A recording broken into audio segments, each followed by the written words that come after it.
repetition is the best teacher? That's a good question. Let's write that question down, and we'll get to it later. Don't get bogged down by, don't make a question too hard. Let me give you an example. Somebody's going to ask you this sometime or another. I think somebody just asked me this recently. Somebody's going to ask you this. On your first lesson, when you read Genesis chapter 1, verse 26. Can you put it up there quick? Genesis 1:26. And God said, let us make man in our image after our likeness. Somebody's going to say, when God said us and our, who was he talking about?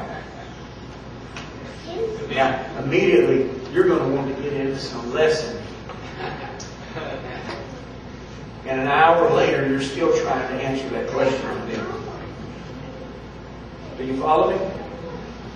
And you're going to start trying to disprove things that you don't have to try to disprove. I don't think you have to disprove something that's not even in the Bible. And it's true. I mean, the word Trinity is not in the Bible, so I don't have to try to disprove that. Once you show me in the Bible, then I'll try to disprove it. But I can't disprove it if it's in the Bible. Does that make sense? All right. But if it's not in the Bible, I'm not going to sweat it. It's not there.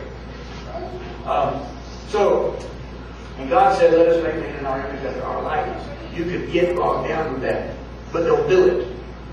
You know how I would answer it? It's very simple. It's simple. Right there, God was probably talking to the angels.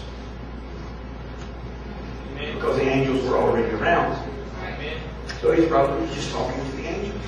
He was communing with them about what he was going to do before he did it. And I would think that they were there, why not talk to them? Right.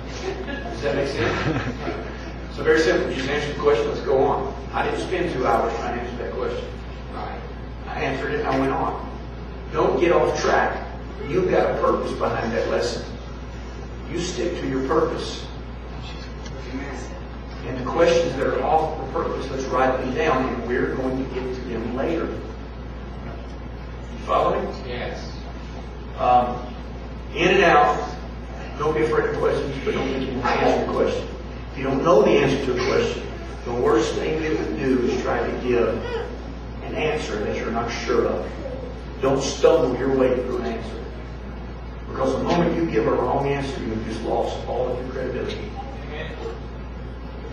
What should they do if somebody skilled in the Word attends a church and says yes to a Bible study, almost in the intent to lure them into it, to engage in house? What would you tell them to do at that point if they realize that sort of thing? No.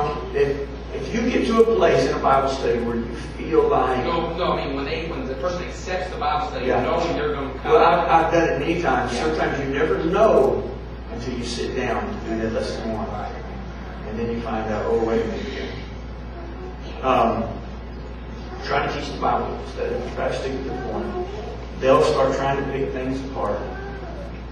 And keep this in mind. If you ever feel threatened, like, wait a minute, I'm not really equipped, I don't think, to teach them.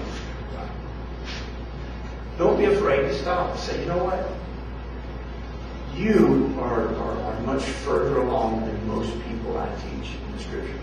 And as a matter of fact, I don't even think I'm equipped to teach you.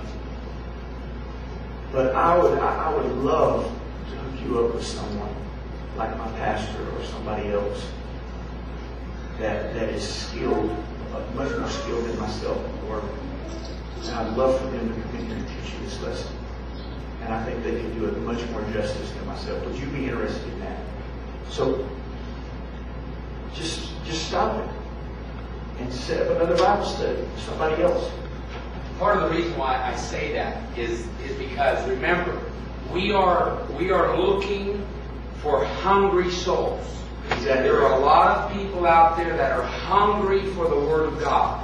And then there are those that want to go into a tick for tick, tack for tack, push, and who's going to push you harder. Yeah. That's why I wanting to address that, because some of you might not have you think it, or you're. I know that who got the preacher? You. He's going to take you down.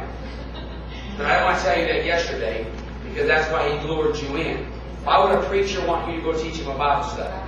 Because he wants to pick a fight with you. And so, but what we want is we understand that that's okay. That's okay. We're Christians. We're going to go in there. We're going to be good. Now, if they get like what he said, just we want to prepare you for that situation, because you're not going to always know they're a preacher. You're not going to always know who they are. That's how they get you there. And then I always say that's just a poor spirit to begin with, for you to lure me into a battle over the Word of God. And the beautiful thing about the way the Bible study is laid out, you might sincerely be able to go in and teach that preacher. Right. Yeah. He may have a humble heart, and he begin to realize, hey, you know what? I mean, if anything, he may come to the realization, hey, if I'll sit down and listen to this lady, she's going to give me some good sermon material. Right. Right. Because you may pull some things out of the Scripture there that he's never noticed. And you may sincerely be able to give him a revelation if he'll humble himself and listen to it. And this is something that you'll have to realize in a Bible study. When you get somebody that knows a little bit, they're going to want to let you know how much they know. So sometimes they're going to want to add little parts in here and there. Sometimes you have to be kind, and you have to listen to their little part. Does that make sense? And then after they put their little part, sometimes they'll start getting off track, and then you have to learn to gently go right back into the point. And don't let them dictate the Bible study, because we've got a purpose here. And I don't want to get off purpose, and I don't want them to get off purpose either. We want to stay on purpose.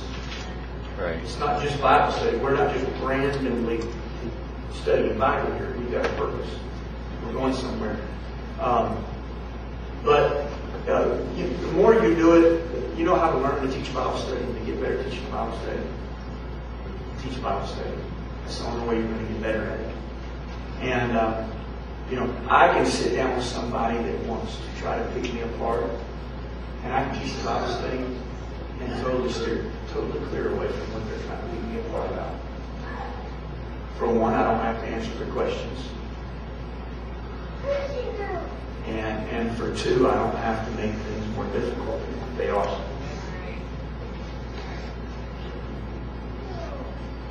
And so you'll learn. You'll learn. You don't have to answer the questions. If you're teaching about Adam and Eve and why God created us, and they start asking you about baptism, or maybe they already know a little bit about you. See, I like to go and teach a Bible study and not really know anything about me. And just keep teaching. They don't have to know about me. So we can get away from that. It's been the mindset that we have to go in right up front and know who we are and where we stand.